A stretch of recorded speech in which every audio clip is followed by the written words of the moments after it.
देखिए, दिल्ली वालों के लिए खुशखबरी है कि यमुना का स्तर धीरे धीरे नीचे जा रहा है। अभी 1 घंटे पहले 207.53 पर आ गया है। कल तक तकरीबन 0.01 मीटर प्रति घंटे के हिसाब से घट रहा था। अब वो काफ़ी बढ़ गया है रेट, ऑलमोस्ट 0.1 मीटर हर 2 से 3 घंटे में यमुना का स्तर गिर रहा है। जैसे जैसे यमुना का स्तर नीचे जाएगा वैसे ही जो नाले दिल्ली भर से यमुना जी में जा रहे हैं उनका पानी भी ड्रेन आउट होना शुरू करेगा। बेसिकली जो अलग अलग कॉलोनीज में फ्लडिंग है, काफ़ी जगह फ्लडिंग इस वजह से नहीं है कि यमुना का पानी वहाँ पे है, पर जो नालों का पानी यमुना में जाना है उनका वाटर लेवल ऊपर हो गया है। तो इसलिए एक बार यमुना का स्तर नीचे जाता है तो मुझे उम्मीद है कि अगले 12 घंटे में कुछ तो रिलीफ दिल्ली वालों को मिलना चाहिए।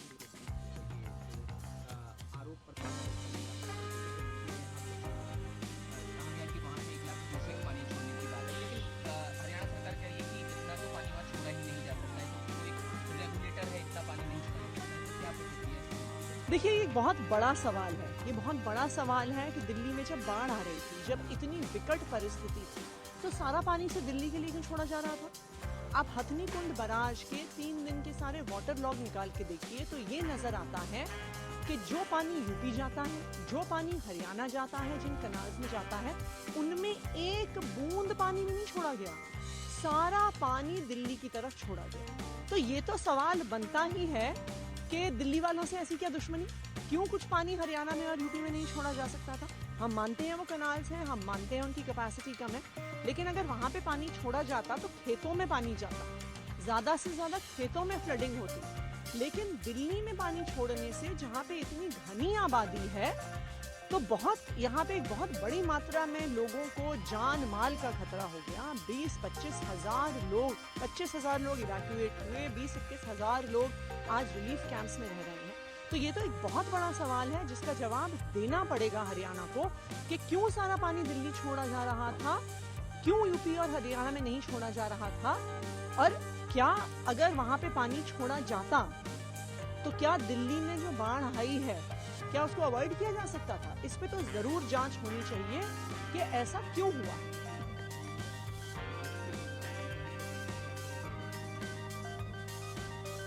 देखिए, जो यमुना है, नदी है, वो ये नहीं जानती है कि कहाँ पे हिमाचल की बाउंड्री खत्म हुई, कहाँ पे हरियाणा की हुई, कहाँ पे दिल्ली की हुई, कहाँ पे यूपी की हुई। हरियाणा से ही दिल्ली में पानी आएगा। वैसे भी ये तो सबको ही पता है कि जो बाढ़ आई है वो हरियाणा से आने वाले यमुना नदी के पानी की वजह से आई, क्योंकि दिल्ली में तो 4 दिन से एक बूंद भी पानी नहीं पड़ा है। तो जो पानी आज दिल्ली के सड़कों में, कॉलोनीज में भरा हुआ है, वो सिर्फ और सिर्फ हरियाणा से आया हुआ पानी है। और अगर ऐसा हुआ है कि दिल्ली को सारा पानी छोड़ा गया, हरियाणा में नहीं छोड़ा गया, यूपी में नहीं छोड़ा गया, तो ये तो बहुत गंभीर मुद्दा है। इसका मतलब है कि जो दिल्ली में बाढ़ आई है उस बाढ़ को रोका जा सकता था। जहाँ पर एक रेगुलेटर क्षतिग्रस्त हो गया फाइटियों के पास, वहाँ पर थोड़ी देरी से हुई, तो इस पर एलजी कह रहे हैं कि ये आरोप प्रत्यारोप का दौर नहीं है, इसमें सबको मिलकर काम करना है। देखिए, हम तो सहमत है, मिलकर काम करना चाहिए।